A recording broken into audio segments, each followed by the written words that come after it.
Assalamualaikum warahmatullahi wabarakatuh.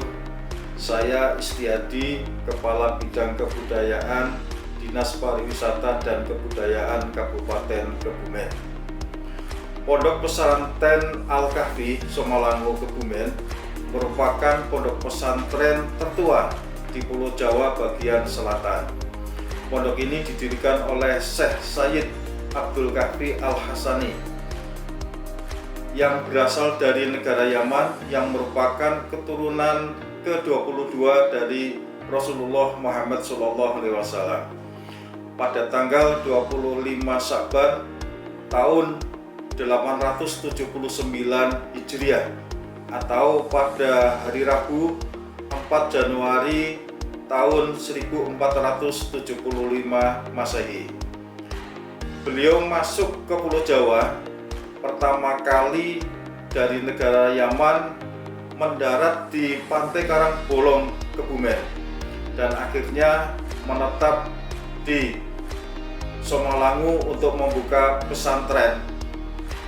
Pada saat itu dia berusia 24 tahun. Dalam pembelajaran keagamaan di Pondok Pesantren Somalangu menggunakan kitab yang beraksara Pegon. Arab Pegon merupakan salah satu bentuk tulisan aksara atau abjad Arab murni yang dimodifikasi sedemikian rupa untuk memudahkan penyiar agama Islam berdakwah menyebarkan agama Islam, yaitu bahasa Arab yang disesuaikan dengan bunyi bahasa dari daerah atau wilayah tempat berdakwah. Arab Pegon berkembang di Pulau Jawa, terutama pada zaman Kesultanan Banten, dan kata pegon berasal dari kata bahasa Jawa pego yang artinya menyimpang. Karena bahasa Jawa yang ditulis dalam bahasa Arab dianggap sesuatu yang tidak lazim. Juga karena penulisan abjad pegon ditulis secara miring dan menyimpang. Arab pegon merupakan abjad Arab murni yang dimodifikasi dengan bahasa Jawa baik secara penulisan maupun bunyi, dengan tujuan untuk mempermudah pendakwah menyebarkan agama Islam. Kitab yang bertuliskan Arab Pegon di Pondok Pesantren Al-Kahfi Somalangu Kebumen jumlahnya cukup banyak, yang ditulis dari generasi ke generasi dari abad ke-14 sampai dengan abad ke-18. Pada saat ini yang digunakan untuk pembelajaran pada umumnya kitab yang ditulis pada abad ke-18 yang merupakan hasil cetakan baru. Pimpinan Pondok Pesantren Al-Kahfi Somalangu saat ini dipimpin oleh Bapak Kiai Haji Muhammad Afif Subhan Al-Hasani yang merupakan keturunan ke-16 dari Syekh Sayyid Abdul Kahfi. Untuk kitab Pegon kuno yang ada di Pondok Pesantren Al-Kahfi Somalangu saat ini dilindungi dan dirawat sangat baik, sehingga sebagian besar kitab-kitabnya masih dalam keadaan utuh dan tidak rusak. Dinas Pariwisata dan Kebudayaan Kabupaten Kebumen bekerja sama dengan Balai Perlindungan Kebudayaan Wilayah 10 di Yogyakarta dan juga beberapa lembaga perguruan tinggi selalu memberikan bimbingan dan arahan terkait pelestarian kitab-kitab pegon kuno ini. Dan alhamdulillah pihak pondok pesantren menanggapinya dengan sangat baik. Mengingat arti sejarah dan karya budaya yang adiluhung dari kitab-kitab pegon ini, kami mendukung sekali kalau diusulkan menjadi warisan budaya tak benda tingkat nasional, bahkan bisa diusulkan juga IHC UNESCO.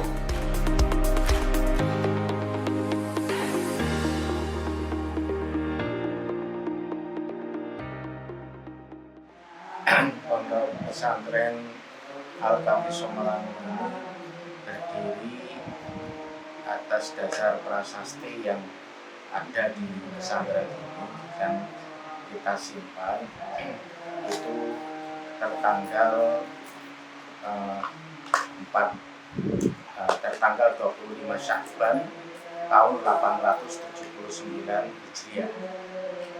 Jika dikonversikan itu tanggalnya sama dengan tanggal 4 Januari 1475 Masehi atau Miladiah. Di prasasti itu ada tulisan Jawanya, mungkin Candra Sengkalan, tertulis Bumi Pitu Pino. Kemudian di bawahnya itu ada angka 879 pakai Arabik. Lalu terus kemudian ada ukiran bulus berkaki 3 di 3 sisi kalau nggak salah. Itu prasastinya. Jadi kalau kapan berdirinya, ya berdirinya sekitar itu tahun 879 Hijriah atau tahun 1470. Pesantren ini didirikan oleh figur atau oleh seorang ulama, ya, namanya Syekh Muhammad Nishon Al-Jilani. Beliau lebih masyhur dengan nama lakopnya Syekh Abdul Kahfi. Beliau datang dari Yaman, tepatnya dari Sihr, kemudian ke sini itu karena mendapatkan perintah dari gurunya. Itu ketika di Yaman, dulu seorang birokrat pada akhir dinasti Tohiri di Yaman, itu zaman Sultan Sultan Al-Mas'ud Abdul Qasim kalau nggak salah. Al-Mas'ud Abdul Qasim jadi sultan terakhir dinasti Tohiri. Nah kemudian beliau nggak lama jadi birokrat di sana. Beliau kemudian pergi ke Hijaz atau di Mekah, lalu beliau oleh gurunya diperintahkan untuk berdakwah ke Pulau Jawa. Nah beliau berangkat dari Hijaz, kemudian mampir ke rumahnya ke Yaman, pamitan sama bundanya, terus kemudian langsung menuju ke Jawa. Jadi tujuannya ya untuk syiar dakwah Islamnya. Pertama kali mendarat di pantai Karangbolong. Istilah Arab Pekong itu sebetulnya kan tulisan Arabik, tapi untuk bahasa isinya bahasa Jawa lah. Bahasa Jawa bisa, bahasa Melayu bisa, gitu loh. Jadi ya sebetulnya sama aja dengan huruf Arab umumnya, cuma pada itu sesuai dengan masanya masing-masing. Nah kemudian ada beberapa yang berbeda, misalkan umpamanya mungkin dari segi bunyi,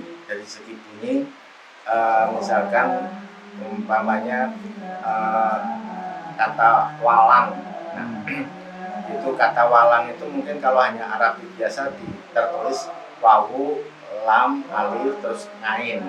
Nah kalau Pegon itu pada zaman yang dulu itu ngainnya itu di atasnya ada titik 3. Pegon yang pada kurun yang antara yang kurun 1400-an sampai ke-15 dengan pegon yang di abad ke-17 itu juga beda.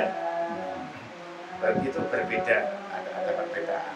Yang abad 17-an atau abad 18 kemudian sampai ke abad ke-19 atau 1800 sekian itu juga ada perbedaan lagi. Ya. Perbedaannya ya dikit-dikit. Yang jelas saya masih susah kalau untuk baca yang kira-kira tidak usah sampai yang di kurun sekitar 1400-an sekian sampai 1500-an. Yang di kurun 1700-an sampai 1800-an itu ada beberapa yang kita juga merasa kesusahan untuk bacanya. Kenapa? Karena terkadang ada huruf yang disambung-sambung yang mestinya nggak bisa disambung, misalkan umpamanya wawu dengan kof, itu kan wawunya harusnya sendiri, kofnya sendiri, misalkan wakof, misalkan wawu kofa, tapi ada yang penulisannya wawu disambung dengan kof gitu pak, misalkan. Nah ini terus kemudian nulisnya juga beda, ini yang menyebabkan kadang-kadang kita nggak bisa baca, belum bisa baca gitu.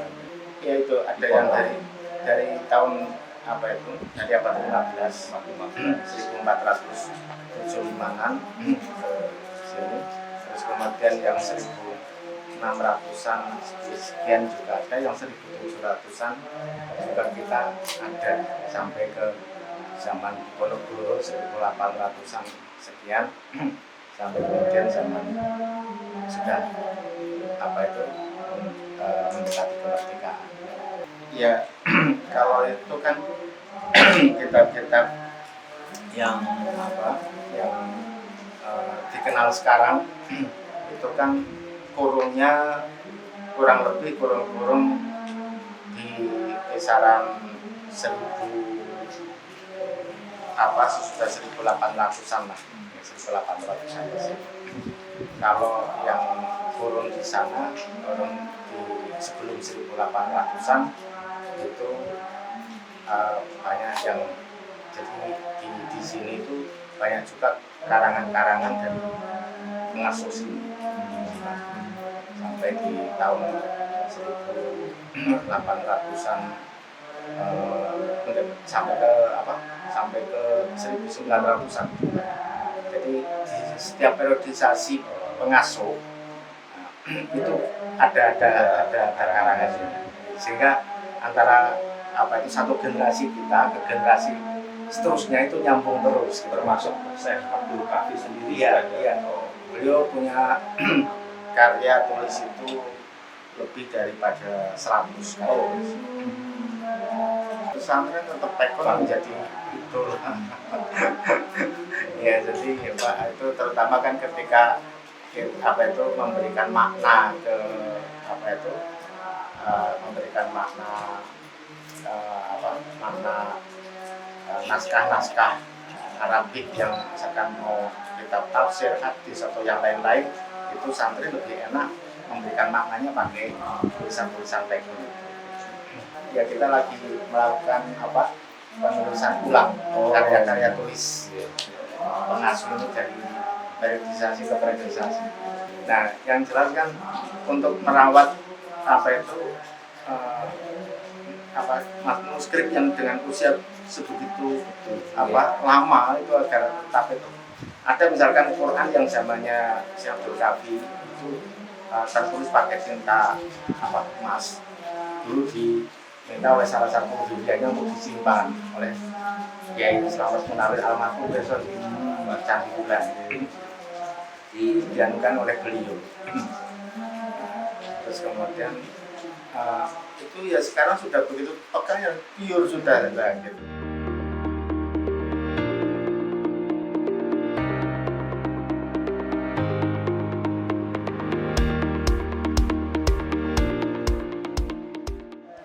Ya memang kemarin mencoba untuk dimulai dari sebenarnya yang punya kapabilitas di dalam kebahasaan dan keluarga.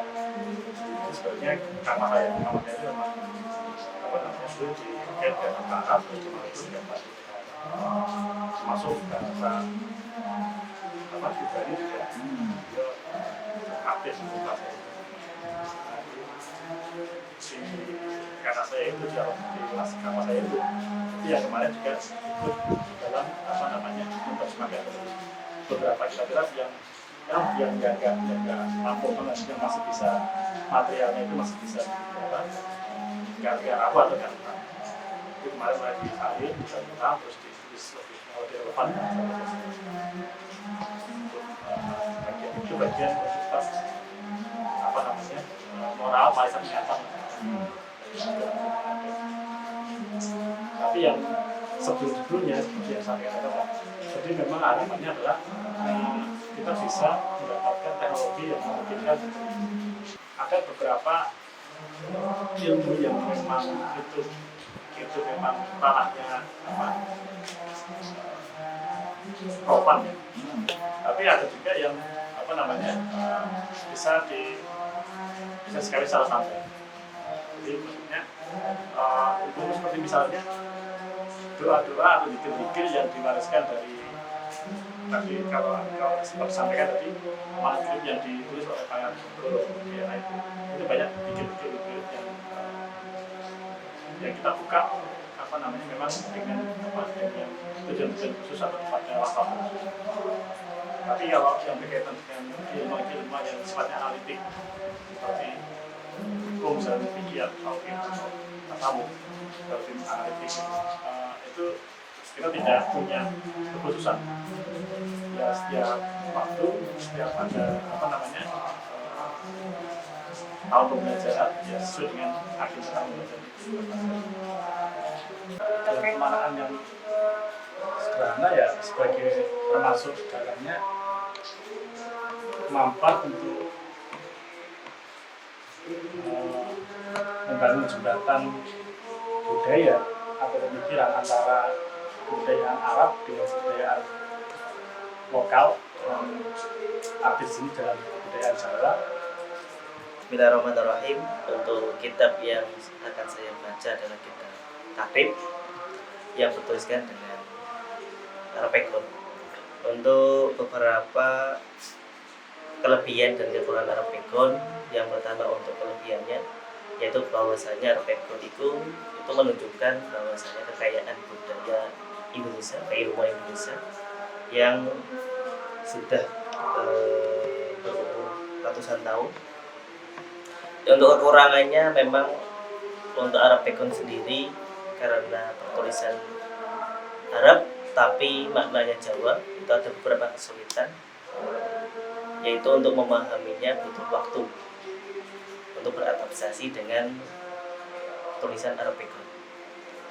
Untuk kitab yang saya baca adalah kitab Fathul Qorib dengan pasal syara itu wujud sholati salah satu asyara. Bismillahirrahmanirrahim. Qala al-musannifu nafa'anallahu bi fitarina amin Allahumma amin. Bismillahirrahmanirrahim. Wasara itu wujubi sholati utawi pira-pira syarat wajib salat. Iku salah satu asia ana telu pira-pira perkara. Dirupane telu al-islamu sucine Islam wal bulugulan kaping 7 balik wal ngaklulan kaping 3 duweni ngakul sehat. Wa utawi al-ngaklu iku hadut taklifi mlanggori kafardet. Wa sholawatu utawi pira-pira salat al-masnunatu kang den sunatake iku khamsun ana loro. Dirupane 5 al-ngidane suwijine salat riyaya loro. Wal kusufani lan kaping 3 papate salat gerhana loro. Wal istisqa'u lan kaping 5 salat istisqa. Wa sunanu utawi pira-pira salat sunat atabiyatu kang anut lil faraidi maring pira-pira salat fardhu iku sapengatang asaro 17 apane rakaatan rekangate. Dirupane 17 rakaatan fajri 2 rakaat salat fajar. Warbau dan papat tang rekangat qabla dhuhri ing dalem sadurunge salat zuhur. Warok ngatani lan 2 rekangat ba'dahu ing dalem sawise salat zuhur. Warbau dan patang rekangat qabla ngasri ing dalem sadurunge salat ngasar. Warok ngatani lan 2 rekangat ba'dal maghrib ing dalem sawise salat maghrib. Wa salasul lan 3 rekangat ba'dal ngisai ing dalem sawise salat nisa. Yutiru halewati halewitir sapa wong biwahidatin kelawan sak rekangat min guna saking salah satu rekangatin. Wasala sunnah filau tabi telu pira-pira salat sunnah muaqiku muakkadatun den sunten kuku hakim. Dirupane telu salatul laili sucine salat wengi. Wa salatu duha lan kaping 3 dan salat duha. Wa salatu tarawih dan kaping 3 dan salat tarawih. Kalau kita memperhatikan apa yang disampaikan oleh Kiai Haji Hanifuddin Al-Hasani dan juga oleh Gus Fohan tentang apa dan keberadaan dari Pondok Al-Kahfi Sumolangu terutama terkait dengan ketuaan pondok ini dan juga peninggalan-peninggalan dari kitab-kitab pekon yang ada, maka ini adalah kitab-kitab yang sangat tua dan yang berada pada pondok pesantren yang tua juga, dan saya kira ini bisa kita angkat sebagai warisan budaya tak benda ya, di tingkat-tingkat nasional terkait dengan pegonnya, ya, bahkan juga mungkin dengan pondoknya dan kekayaan kitab-kitab pegon yang ada di sini yang jumlahnya ratusan saya kira juga bisa menjadi kekayaan budaya tak benda di Indonesia yang bisa diangkat di tingkat IHC UNESCO.